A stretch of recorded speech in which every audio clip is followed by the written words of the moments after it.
welcome back to another technical video. Today I'll be going through your question, answering it, and hoping finding that solution that you're looking for.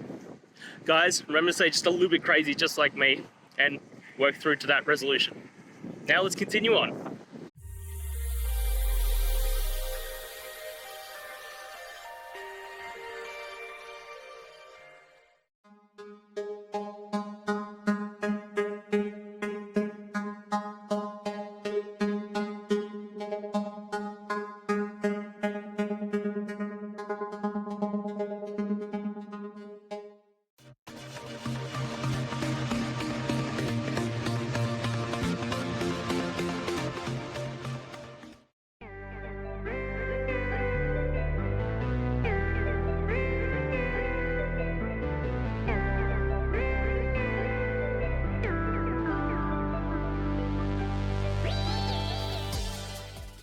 And that's it.